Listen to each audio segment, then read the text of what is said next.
అంత super. Israel దేశం capital కదా, ఆ క్యాపిటల్కి ఒక నిక్నేమ్ అనేది sir, the city of David, దావీదు పట్టణం అంటే. యేసు ప్రభు వారు ఈ లోకంలో ఏమని పిలుచుకునేవాడు కదా సార్, దావీదు కుమారుడు. అక్కడే ఏం కావాలి సార్, దేవుడు నాకు టైటిల్ ఇచ్చాడు, నా హృదయానుసారుడు మీరు దుర్గారు ఇక్కడ. అది నువ్వు ఏ యాంగిల్లో చూసినావు నా లైఫ్ కదా సార్, ఇదే నా ఎండింగ్. డాడీ మీ ఎండింగ్ చెప్తారంటే మా ఎండింగ్ సూపర్ సార్, బిగినింగ్ అంత బాగోదు కానీ ఎండింగ్ మాత్రం సూపర్. ఏమంటే దునియాలో ఎవరైనా సరే 70 years పొజిషన్ మాత్రం ఉంటాడు, 70 years పొజిషన్ మాత్రం. నేను డెవలప్ లేను కదా సార్, 3 yearsలో ఒక చిన్న టెస్ట్ ద్వారా ప్రైమ్ మినిస్టర్ అయ్యాను సార్. చచ్చిపోయేలాగా నేను ప్రైమ్ మినిస్టర్.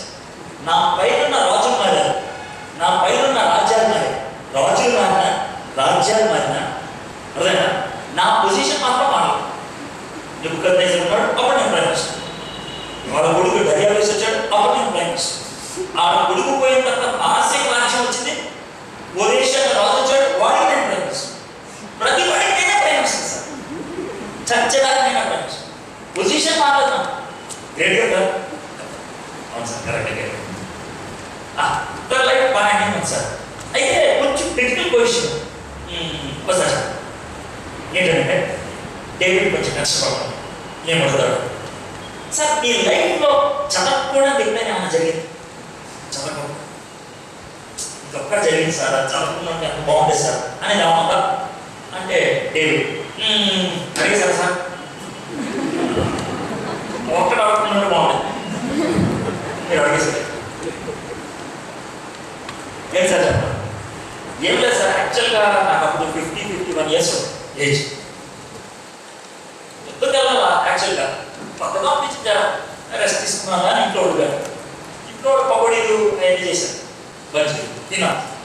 హెవీగా ఉన్నాము, కొంచెం డైజెస్ట్ అవుతుంది, మేడం మీద తిరుగుతాను. తిరుగుతూ ఉంటే సాయంకాలం కదా స్నానం చేస్తా ఉంటాడు. నేను కొంచెం టాప్ ఎలివేషన్లో ఉన్నాను, అందరూ పైన నుంచి అమ్మాయి స్నానం చేస్తుంది, వాడు వెళ్ళిపోవచ్చు కదా, నేను చూస్తామంటే మనలో లాంటి గొరిలు చిన్నప్పుడు వచ్చినా చేతులు అనుకుంటా ఉన్నాడు. ఒక పనుడు వచ్చాడు, ఏంటి సార్ అంత కష్టపడుతున్నాడు? అదే కదా ఈ డైరెక్షన్లో 4 సంవత్సరాలు ఎవరంతా మాట్లాడు, మొత్తం ప్రొఫైల్ అంతా చెప్పాడు. అమ్మాయి పేరు అమ్మాయి అంతా చెప్పు, అమ్మాయిని తెచ్చుకున్నాడు తీసు అక్కడ మాటం సార్. అమ్మాయిని అనుభవించేది బాగా తెలియదు. ఇక మన స్నానం చేసి పోలే అనవద లేదు. 3 months తర్వాత అమ్మాయి వచ్చి ఇంటిలో వచ్చాం. ఏం లేదు సార్, గర్భవతి అయింది. ఆయన అంటున్నాడు 6 months అయింది సార్, ఉద్యోగం జాబ్ బాగా. సరే నేను పేరే చెప్పాను అంటే వెంటనే నిద్ర పంపించాను, వెంటనే పంపించాను. ఈ ఉద్దేశం ఏంటంటే ఆ భర్తను భార్యను కలిపేస్తే కనుక సాఫ్ అయిపోతుంది, వాడు కలిగాడు.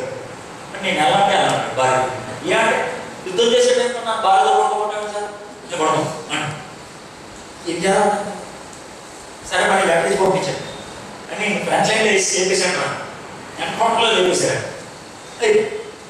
ఇక భర్త చచ్చిపోయినాడు కదా రాజు గారు, నేను పెళ్లి చేసుకుంటాను, సింపతి వేరులో పెళ్లి చేశాడు. కొడుకు పుట్టేశాడు, ఎప్పటికీ తెలియదు. కొన్ని దినాల తర్వాత ఒక ప్రవక్త వచ్చాడు, వచ్చి మొత్తం బాంబు పేల్చినట్టు తెచ్చాడు. నువ్వు చేసేది విద్య కదా సార్. ఆ ప్రవక్త వచ్చి నాతో మాట్లాడినప్పుడు నా ముఖం చూడాలి సార్, నేను చూడాలి. నా వైఫ్ మాట్లాడాలి ఎందుకు జరిగింది. సర్లే సార్ నెక్స్ట్ పడదు, ఎన్ని బాగా ఉంటుంది కరెక్టే సార్, ఎన్ని బాగా ఉంటుంది. కానీ అది మాత్రం నా లైఫ్లో జరుగుతున్నాడు సార్ గలీజ్. సార్ డానియల్ గారు నీ లైఫ్లో జరగకూడదు నాకు అన్నా. డానియల్ ఉంటాడు కదా సార్, నీకు ఉంటాడు సార్, దేవుడు చాలా పట్టుగలిగినాడు సార్. నేనున్నదా ప్రతికూల పరిస్థితి అంటే కదా సార్, మా చుట్టూ అంతా కూడా దరిద్రం కల్చర్.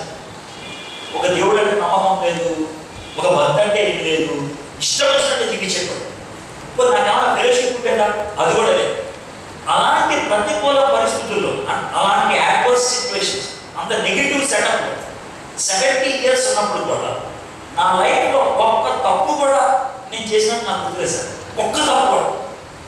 నా బైక్లో బుక్ వచ్చింది సార్, 12 చాప్టర్స్ ఉంది బుక్కి. మీరు చదవాలి. 12 చాప్టర్స్లో ఎక్కడ కూడా నా లైఫ్లో ఇంత తప్పు కూడా కనపడుతుంది. దేవుడు అద్భుతంగా కాపాడారు సార్. Great sir. డేవిడ్ గారు అసలు మీరు తప్పు చేయడానికి కారణం ఏంటంటారు?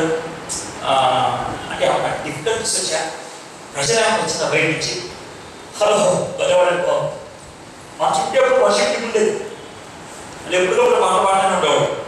మన చుట్టూ యాజలు ఉంటానే వాడు, ఎప్పటికప్పుడు బయలు చదువుతూనే ఉంటారు.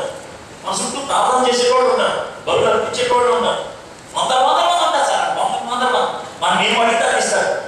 మరి ఎందుకు చేసిన వాడు డేవిడ్? తప్పండి, సమస్య బయట కాదు సార్, అందరికీ బాధ లోన్. ఇది మన గుండెల్లో సమస్య సార్. నేను దేవుడు తిట్టడానికి ఇష్టం లేదు. నేను పాపం చేయడానికి కారణం బయట కాదు, నేను పాపం చేయడానికి కారణం లోన్. It's inside my life, it's my life. I did mistake from inside. నేను లోన పాపం చేస్తాను, అందుకే ఇట్లా అయిపోయింది. I did this.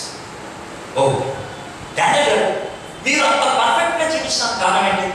నీకు మంచి సపోర్ట్ ఉండేదా? బలపడే బాబు, బయట చదువుకుంటే ఎవరు ఉండేవాడు కాదు, నేను సింగిల్ ఉండేవాడు, నాకు ఆ ఫెలోషిప్ ఉండేది కాదు. అయినప్పుడు కూడా ఉండగలిగాను సార్. ఎందుకనంటే నేను మైండ్లో ఏదైనా డిసైడ్ చేసుకుంటే బ్లైండ్గా డైలాగ్ కొడతాను కదా సార్. నా లైఫ్ చాలామంది డైలాగ్ కొట్టేటప్పుడు ఉంటాను సార్, కానీ నేను డైలాగ్ అయ్యాను. That's my life. పవిత్రంగా ఉండాలి అని అనుకున్నా, నువ్వు ఏమైనా చేయవై, నేను పవిత్రంగా ఉంటాను. నువ్వు చదువుతావా? That's don. ఇద్దరు లైఫ్ నేను ముందు పెడితే నీకు ఒక ఐడియా వచ్చింది. ఏంటి ఐడియా అంటే, మీరు చాలా మంది అనుకుంటుంది తెలుసా, నేను గలీజ్గా ఎందుకైనానంటే నా చుట్టూ నా దోస్తులు గలీజ్గలగాలి అని అనుకుంటారు. చాలా మంది అనుకుంటారు. నేను చెప్పల పడుకోవడం కాకుండా జంక్షన్పూర్లో ఉంటే ఎంత బాగుండేది, ధోని కలుసుకుంటూ ఉండేవాడు అని అనుకుంటాడు. నువ్వు జమ్మలమడిలో ఉన్నా, జంక్షన్పూర్లో ఉన్నా, కర్నూలులో ఉన్నా, కాశ్మీర్లో ఉన్నా, నువ్వే. మీ చాలామంది ఏమనుకుంటారంటే బయట హుషారుగా ఉంటే కనుక మనిషి చాలా మంచోడు, మీరు కూడా అలాగే అనిపించదు. కానీ మీ లోన జీవితం ఎలా ఉంటుంది అనేది, మీ లోన జీవితం ఎలా ఉంటుందని మీకు ఒక్కరికే తెలుసు. రేట్గా అది భయపడతాను. I give you one example. Jiah Khan పేరు జియా ఖాన్ ఎవరన్నా హీరోయిన్ చచ్చిపోయారు. చాలా తక్కువ సినిమాలో నటించి చచ్చిపోయారు. ఆమె డెత్ ఒక భయంకరమైనటువంటి హవా క్రియేట్ చేసింది. ఆమె ఎందుకు చచ్చిపోయిందో అడిగితే బాయ్ ఫ్రెండ్ చంపేశాడా, ఈమె సూసైడ్ చేస్తుందా తెలియదు. ఇయ్యాల నాకు సన్నగా ఉంది, సూపర్ బాడీ, చర్చిలో పడుతుంది కనబడలేదు. ఓకే, సో ఆమె చచ్చిపోవడంతో చాలా టెన్షన్ వచ్చింది. ఆ టైంలో చాలామంది హీరోస్ని ఇంటర్వ్యూ చేశాను. నేను చెప్పేది మీకు డౌట్ వస్తే నన్ను ప్రైవేట్గా కలిస్తే మీకు ఆ ఇంటర్వ్యూ కూడా చూపిస్తాను, వీడియో నా దగ్గర. షారుఖ్ ఖాన్ని బీబీసీ వాళ్ళు ఇంటర్వ్యూ చేశారు. షారుఖ్ ఖాన్ యూట్యూబ్లో BBC interview on Shahrukh Khan అని కొడితే నేను చెప్పే ఇంటర్వ్యూ అంత వస్తుంది. యాక్చువల్గా అది 30 minutes ఇంటర్వ్యూ. అయితే ఆ ఇంటర్వ్యూలో ఫ్యూ క్వశ్చన్స్ తనంతా అడిగి మీకు వినిపిస్తాను. అప్పుడు షారుఖ్ ఏం జవాబు చెప్పడం మీకు అర్థం.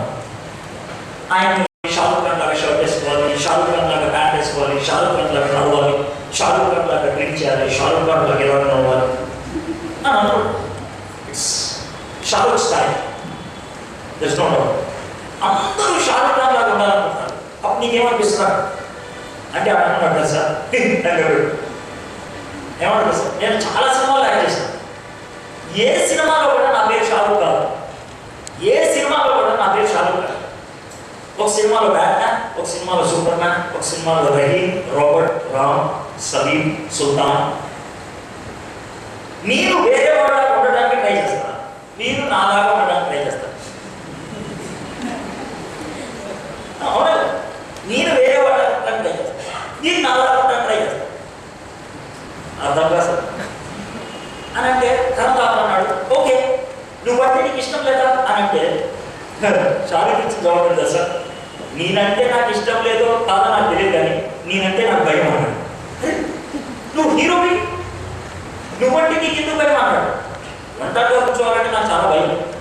నా చుట్టూ ఎవరు లేకపోతే నాకు చాలా భయం, నా మాటలు నాకు వినాలంటే చాలా భయం, నా గురించి నేను ఆలోచించుకోవాలంటే నాకు చాలా భయం అని అన్నాడు. ఎందుకని అంత భయం? నీ నీ లైఫ్ మీద నీకు హ్యాపీనెస్ లేదా, తృప్తి లేదా అంటే ఒక మాట చెప్పు. ఎవడైనా కొండకి ఎవడన్నాడు, కొండ హిల్ పైకి వెళ్ళిందా, టాప్కి వెళ్ళిందా ఏం చేస్తాడు చెప్పండి? టాప్కి వెళ్ళి పెద్ద కొండ ఎక్కేస్తాడు, టాప్కి వెళ్ళిందా ఏం చేస్తాడు? ఏం చేస్తాడు? మరి కింద చూస్తాడు, తర్వాత భయపడతాడు కదా. ఎప్పుడైనా సరే కొండ టాప్కి వెళ్ళిందా ఏం చేస్తాడు? భయపడతాడు. అయితే ఒకసారి చెప్పింది వదిలేసాడు, ఇక నెక్స్ట్ ఏం చేస్తాడు? చెప్పింది ఒకసారి భయపడతాడు, భయపడేసాడు.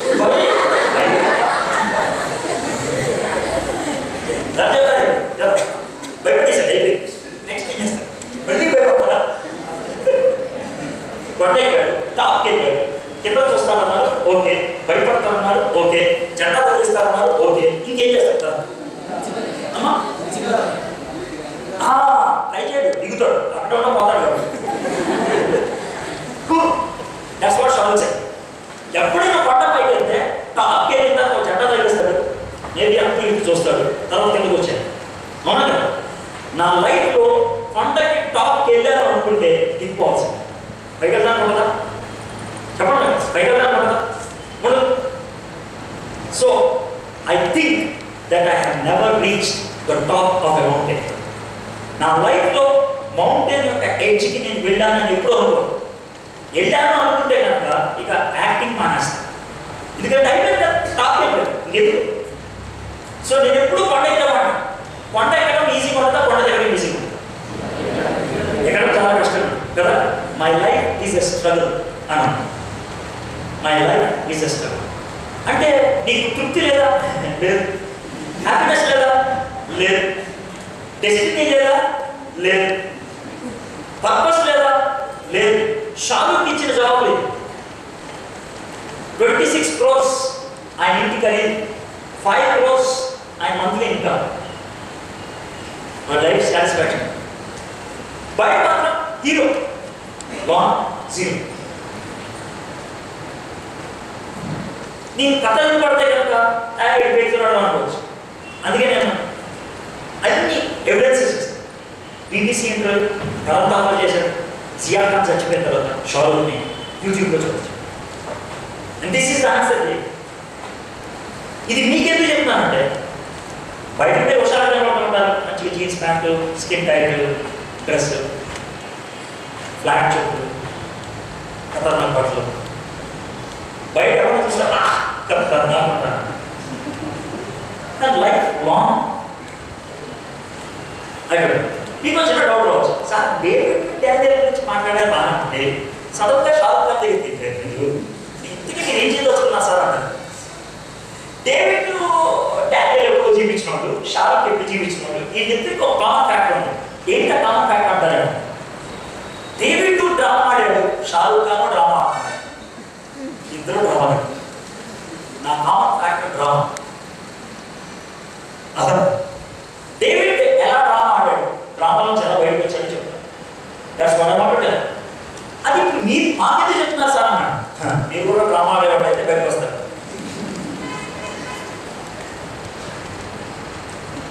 బాగుందా లింక్? రైట్. పైగా నా లైఫ్ కూడా ఒక డ్రామా ఆడాడు, కాబట్టి ప్రతి రోజు నా లైఫ్ వచ్చాడు, నేను ఎట్లాగా డ్రామా నుంచి బయటకు వచ్చాను.